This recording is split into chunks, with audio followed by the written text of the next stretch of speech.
Bonjour, je m'appelle Torge Berglind, je viens de Stryn. Aujourd'hui, c'est la deuxième étape de notre mobilisation. Merci à tous d'être venus.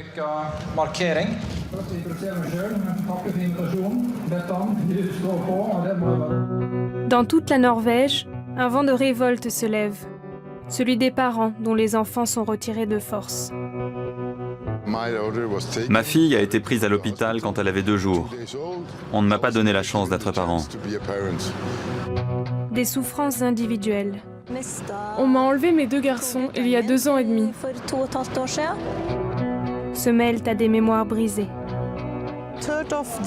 Le 3 décembre 2015, j'ai perdu 5 enfants.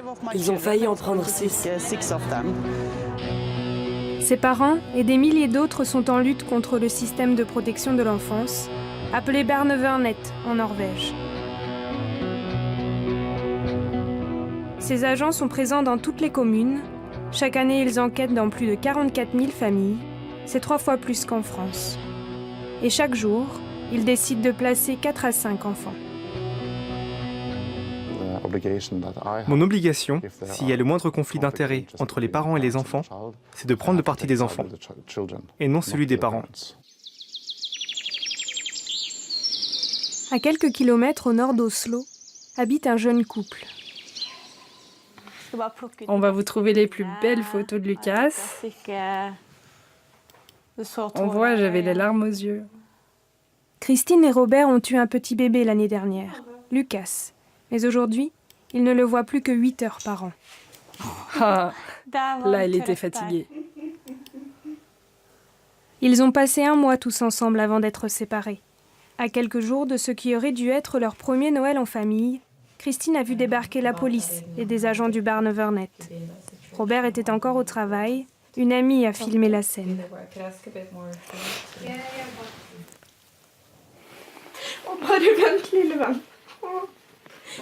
Mamma kommer aldri til å gå fra deg. Aldri. Jeg skal kjempe hver dag for deg. Du må få med deg noe som lukter meg. Som lukter mamma. Jeg vil ikke. Jeg vil ikke. Nei, men da gir du han til politiet eller til barnevernet. La hun ta han. Jeg er så lei meg, Kristine. Mamma elsker deg.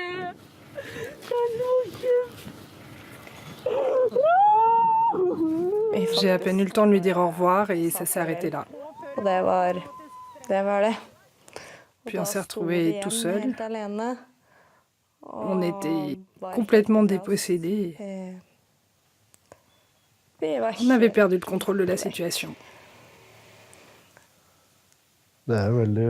C'est vraiment difficile à admettre qu'aussi rapidement, à une heure aussi tardive, on puisse détruire une famille.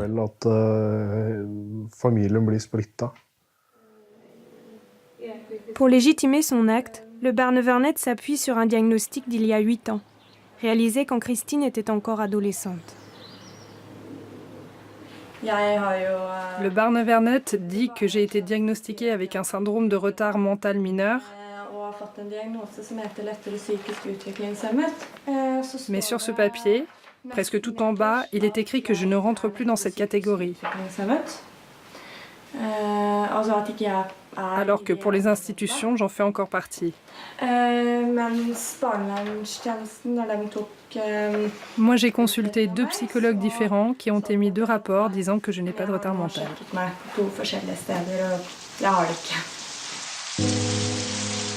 Et pour affirmer que Christine n'est pas capable de fonder une famille, le Barnevernet brandit une autre raison, plus profonde. C'est la mère de Christine qui nous l'explique, car elle est en lien avec sa propre histoire.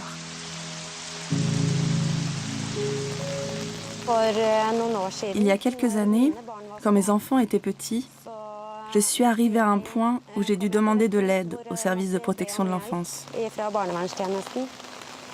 Et en retour, ils m'ont pris mes enfants.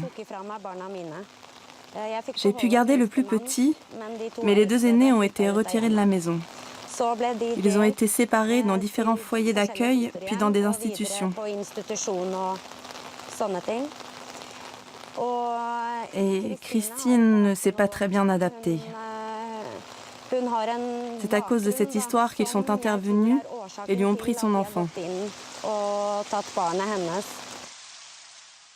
Je n'imaginais pas que mon passif pourrait rentrer autant en ligne de compte et leur permettrait de prendre l'enfant.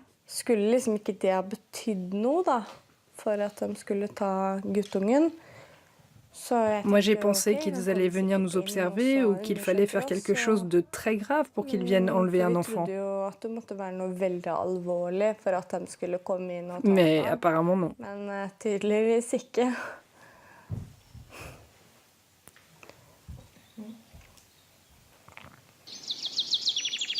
Jusqu'ici, les discussions avec le Barnevernet n'ont mené à rien. Alors ce matin, 6 mois après le retrait de Lucas, Christine et Robert se lancent dans une bataille judiciaire. Je ne sais pas quelles sont nos chances. J'ai l'impression qu'on a tout préparé, que tout ceci n'est qu'une erreur. Je touche du bois pour qu'on gagne. Mais il faut être réaliste, ce n'est pas certain.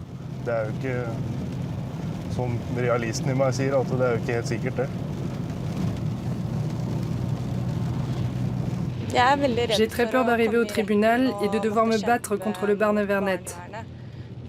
Parce que ça n'est pas si facile. Ils ont beaucoup de pouvoir et en abusent beaucoup.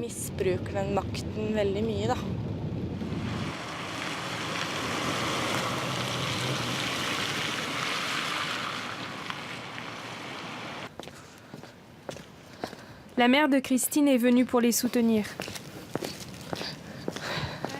Allô.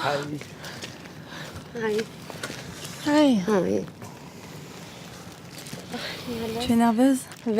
Oui, très. J'appréhende. Mon cœur bat à 100 à l'heure. Oui, je comprends, mais ça va bien se passer. Tiens le coup. Ouais.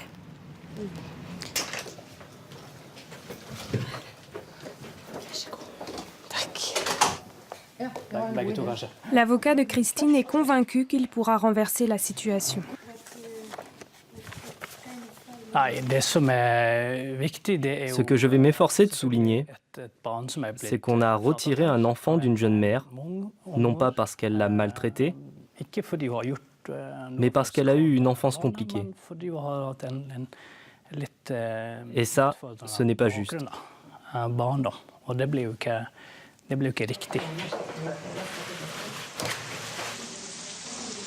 Christine est donc prise dans un cercle vicieux. À cause de son passé d'enfant placé, le Barnevernet met en doute ses compétences maternelles. Pendant ces 3 jours de procès, Robert et Christine vont tenter de prouver le contraire, mais cela suffira-t-il? Ça m'angoisse de savoir ce que notre enfant va devenir s'il ne revient pas à la maison. Est-ce qu'il lui arrivera la même chose quand il aura des enfants? Est-ce qu'à lui aussi, on lui enlèvera ses enfants subitement? Si ça se passe comme ça, ce sera très injuste. L'histoire de ce jeune couple est loin d'être unique en Norvège. En 2015, le Barnevernet a retiré plus de 1600 enfants sans discussion préalable, une augmentation de 70% en 5 ans. Voici l'une de ces antennes, près d'Oslo. Malgré nos nombreuses demandes, c'est le seul centre qui a accepté de nous recevoir, à condition de ne pas évoquer de cas particuliers. C'est difficile à comprendre pour les étrangers, mais en Norvège, nous avons un système avancé, où les enfants ont beaucoup de droits. Ce qu'il faut peser, c'est le risque d'agir contre le risque de ne pas agir. Dans quelle situation l'enfant se retrouverait-il alors? D'après nos enquêtes, 80% des gens qu'on aide sont satisfaits. Les insatisfaits, eux, trouvent que ces interventions sont arbitraires.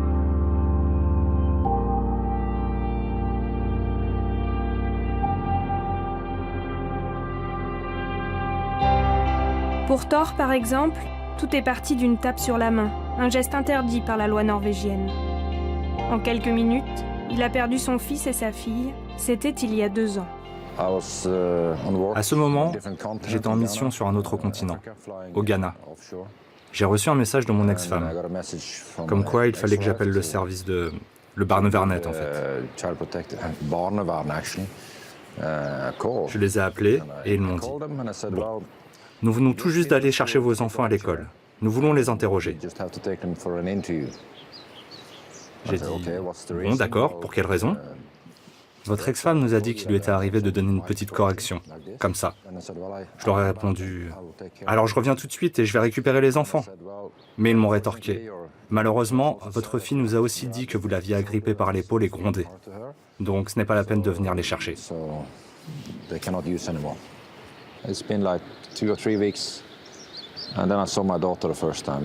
Après 2-3 semaines, j'ai revu ma fille pour la première fois.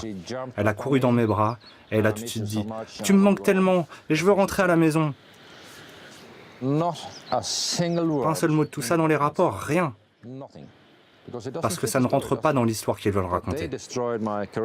Ils ont détruit ma carrière, ma vie, ma famille, tout en fait. Et je vais leur faire payer.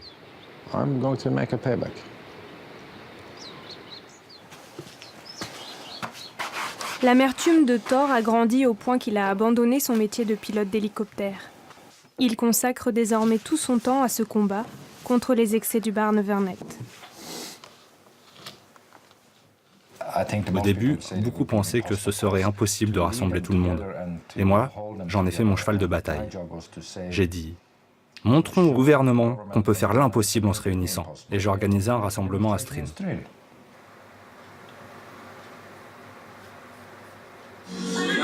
En avril, 300 personnes ont ainsi marché dans sa ville. Voilà la manif. Il a appelé cet événement le jour J.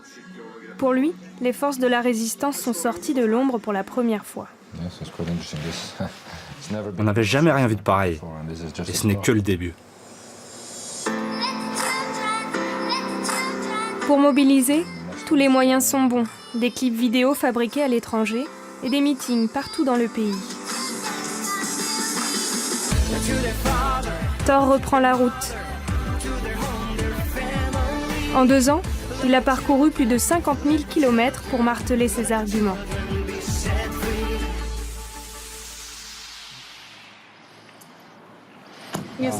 Ah, ça fait longtemps. Ouais. Je vois que tu es aussi en forme que moi. Oui, j'ai dormi 1 heure cette nuit, alors ça va. Dans quelques minutes, à Trondheim, dans l'ouest du pays, Thor va prononcer un nouveau discours. Je vais dire, réveillez-vous la Norvège. C'est une bonne façon d'appréhender les choses. Parce qu'il y a tant de personnes qui disent « Oh, ce n'est pas vrai ». Il y a toujours une bonne raison, quelque chose derrière. En fait, critiquer le système de protection de l'enfance, c'est comme critiquer la Croix-Rouge. Tout le monde croit qu'ils ne font que des bonnes choses.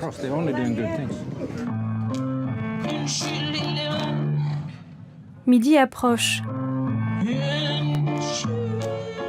Sur la place centrale, seulement quelques dizaines de familles sont réunies. La prise de conscience est lente, mais bien réelle.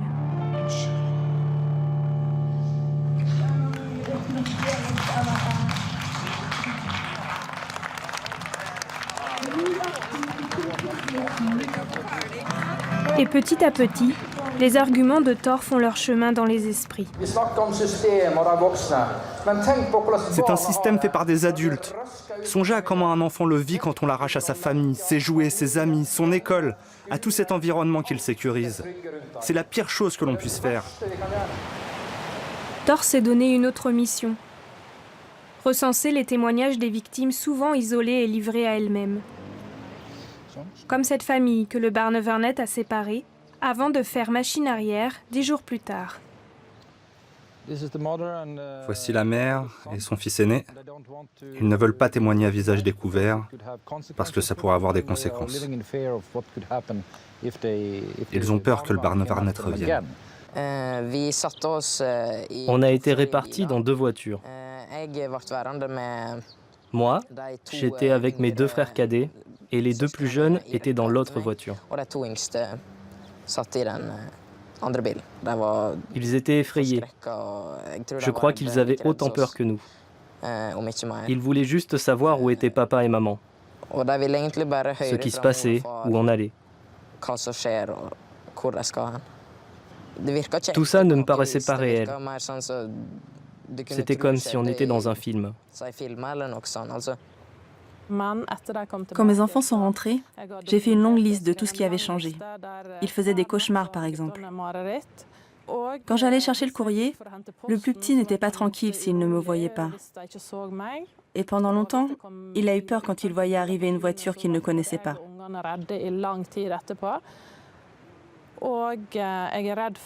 Je suis inquiète car c'est la première fois que mes enfants ont affaire aux autorités censées leur venir en aide.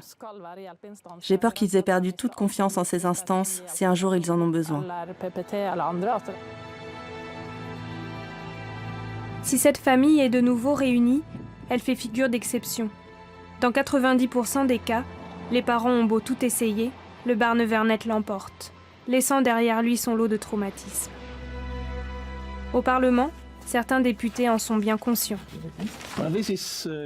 Voici quelques dossiers impliquant le Barnevernet pour lesquels j'ai été contacté dans ma circonscription. J'en ai encore 3 ou 4 comme ça dans mon bureau chez moi.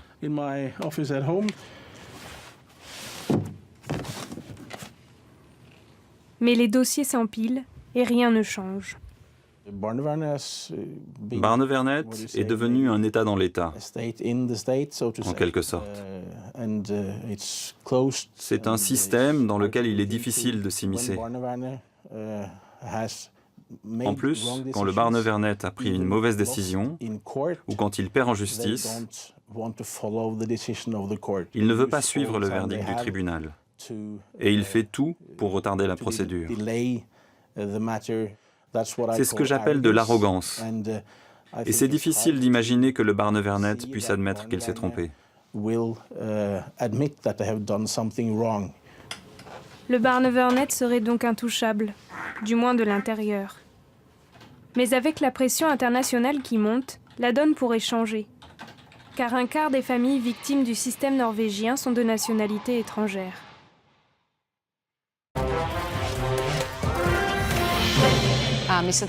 Ces images proviennent de la télévision tchèque, qui suit de très près l'affaire d'Eva Michaláková, le premier cas médiatisé à l'étranger. En mai 2011, Eva s'est vue retirer ses 2 garçons, Denis et David, alors âgés de 2 et 6 ans.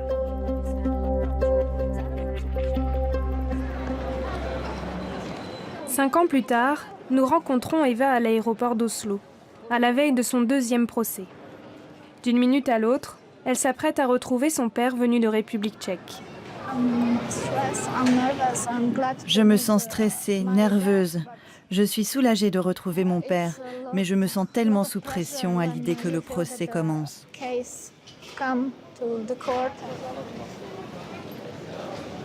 Son père arrive, mais il n'est pas seul. Une députée tchèque et un conseiller juridique l'accompagnent.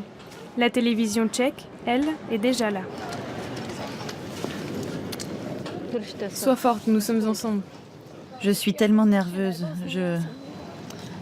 Qui ne le serait pas? Pourquoi on punit les enfants? Vous comprenez ça? Absolument pas. En plus, il existe des textes en Europe qui attestent que dans ce cas, les enfants aussi ont des droits.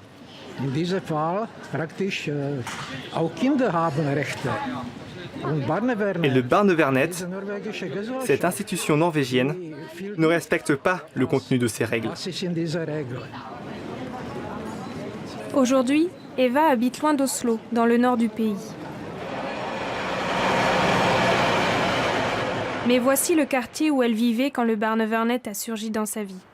L'institution a soupçonné le père de ses enfants d'attouchement sexuel. Des affirmations toujours démenties par les médecins et la police. Eva, elle, n'a été accusée de rien. Aujourd'hui séparée de son mari, elle reste privée de ses enfants. Le tribunal est à 2 pas de son ancienne maison. L'audience n'a pas commencé, qu'Eva est déjà sollicitée par les médias tchèques. Une façon, pour elle, de répéter son plaidoyer.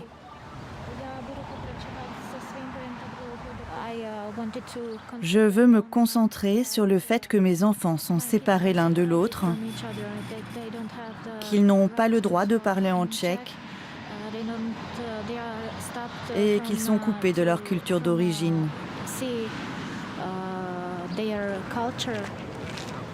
Pour faire face à cette agitation, 6 policiers sont venus garder la salle.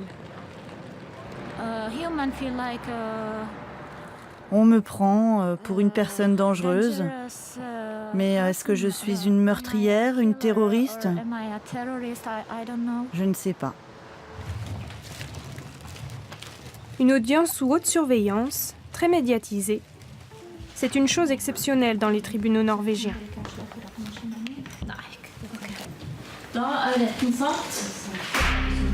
Le procès commence. Les journalistes tchèques exclus de la salle sont déjà en train d'envoyer leur premier reportage. L'attente s'installe pour 3 jours.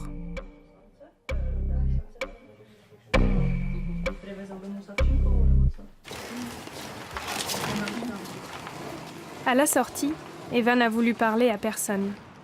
La peur que ses enfants soient donnés à l'adoption la hante.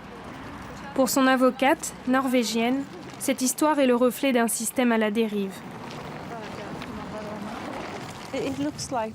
Il semble qu'ils veulent créer la meilleure société possible. Une utopie, comme l'a appelé Platon dans ses écrits. Mais je trouve ça effrayant parce que ça ne va pas marcher. Il n'y a rien de semblable à l'utopie ou à des parents parfaits. Et ça n'existera jamais.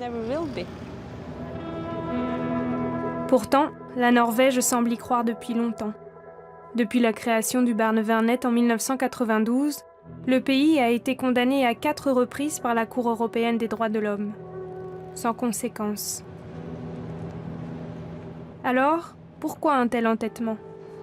Pour le secrétaire d'État, la question n'a pas lieu d'être. Bien sûr qu'il est nécessaire de se remettre en question et de voir comment on peut améliorer le système.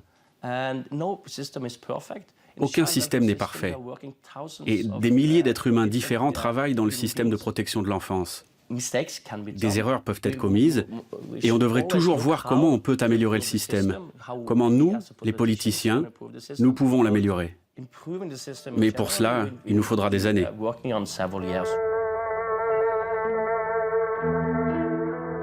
Mais des années, c'est long. Surtout quand les décisions judiciaires anéantissent la vie de centaines de familles.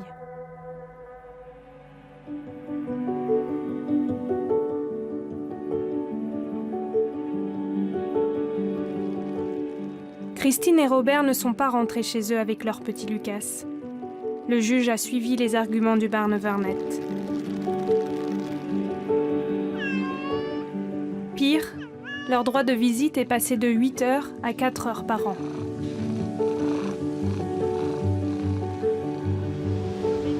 Eva, elle, a tout perdu. Droit de visite et autorité parentale. Elle ne peut donc plus s'opposer à l'adoption de ses enfants. En cause, une trop grande médiatisation.